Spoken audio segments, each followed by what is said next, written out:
Hi guys, I am back from vacation and we had so much fun. I mean, it was a ball. I actually posted a couple pictures on Instagram if you want to check those out.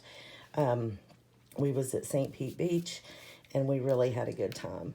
I hope everybody is doing well.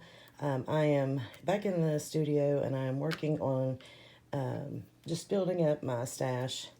And I wanted to show you a couple of things that I come up with. I got my stamps out. I had bought this postcard stamp a while back at Hobby Lobby. It was $12.49, and I'm pretty sure I got that half off. And this one here, which I think is perfect for just journaling cards. This one, which can be multiple things, but I'm using it today as labels. And then I have my This Book Belongs To, and then just like a postage stamp. And I'll show you what I'm doing. I did a bunch of the postcards, and what I'm using is just index cards. Some of these have like splatters of coffee on them, but they are not completely coffee dyed. And these are the lightweight, but these are the larger ones. These are the, let's see, 4x6. So these are the larger index cards. I'm also using the smaller ones, and these actually have the lines on them. And you can coffee dye these if you want to. I did not.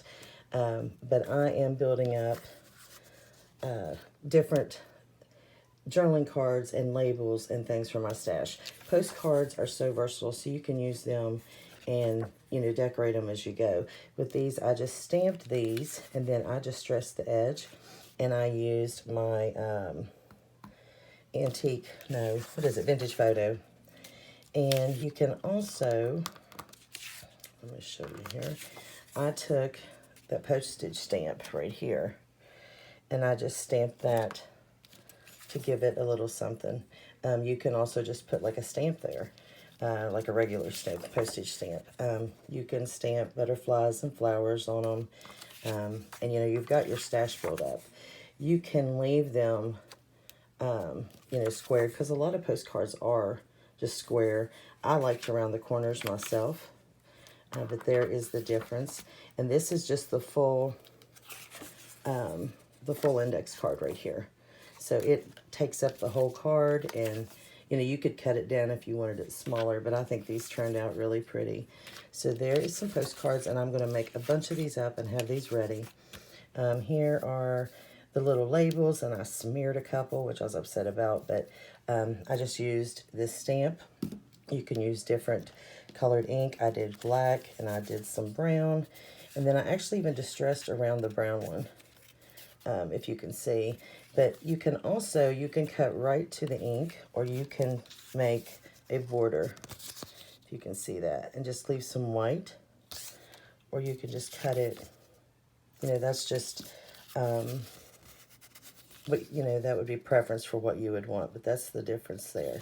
And then on some of these, I just stamped This Book Belongs To, so I'll have these ready for my journal. So you could stamp anything you wanted on these labels also. And what I did was just stamp them on these index cards. And this end here, I left, well, I cut off and kept, is what I should say, because I'm going to use these to make altered paper clips. And so you just fold them over. And of course, I'd have to even them up and then just decorate them. So I'm keeping that to use for something else. And then here are my journaling cards, and that was this stamp here. And I just stamped. Oh, getting back in the groove, guys. I just stamped them out on those large index cards and then cut them out. And then after I cut them out, then I just stamped different images. I love the butterflies. They're my favorite. There's some birds. And then I also did some flowers. So, and I'm going to work on this the rest of the day and just, you know, have these ready to go, because these are so versatile. They can go in any journal, and, you know, just have them ready. So, because that is always like my hardest thing, is trying to get journaling cards and stuff. And I've also been punching a bunch of these tags out, which I don't know where my punch is. Here it is. Hold on, I'll show you. And I'm sure you guys have seen this, but it's the large punch. I got this at Hobby Lobby, and it is Marvy. You can see that. And so I just got all my scrap paper out, and I just sat and punched for a couple hours and got all those tags ready for journals. So anyway, I hope this inspires you to get out your stamps and use them up and build your stash up. Thank you guys for watching. You have a blessed day. Bye.